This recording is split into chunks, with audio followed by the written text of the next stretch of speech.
আসলে তো বৈষম্য বলতে গেলে তো আপনাকে আবার গত 17 বছর বা এর আগেও চলে যেতে হবে।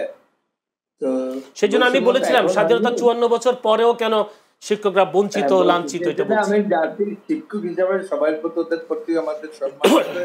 শিক্ষকদের তারপরে শিক্ষকদের যেই দাবি দেওয়া সেই দাবি দেওয়ার প্রতি সমর্থন আছে।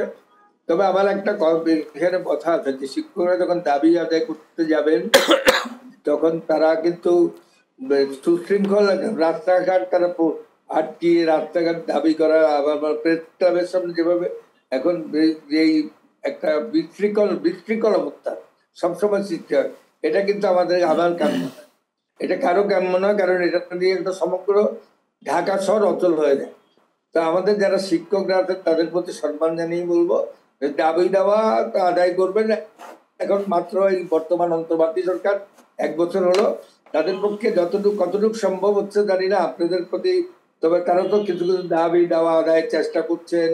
তারপর বিভিন্ন কমিটি করেছেন, নতুন শিক্ষা উপদেষ্টা আছেন, শিক্ষা উপদেষ্টাও চেষ্টা করবেন। শিক্ষা তিনি উনি খুব দক্ষ একজন ব্যক্তিত্ব, ওনাকে চিনি দীর্ঘদিন থেকে।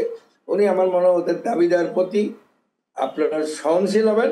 আবার শিক্ষকদেরকে আমি বলবো যে সহনশীল হওয়ার জন্য, কারণ আগামীতে নির্বাচন হবে, নতুন জাতীয় সরকার আসবে, গণতান্ত্রিক সরকার তাদের তারা এটার দিকে নজর দেবেন আমার বিশ্বাস।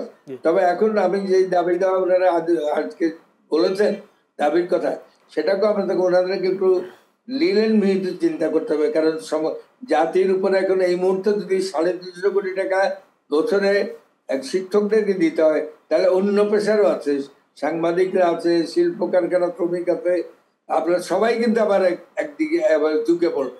সেদিক থেকে চিন্তা করে ওনাদেরকে বলবো সহনশীলতা। এবং সরকারের যারা আমলা আছে, এখানে শুধু আপনি সরকারকে দায়ী করলাম না, এখানে কিন্তু আমলাতন্ত্রের অনেক ঘোর প্যাচ আছে। আমলাতন্ত্রের কারণে কিন্তু আমাদের অনেক প্রবলেম হয়।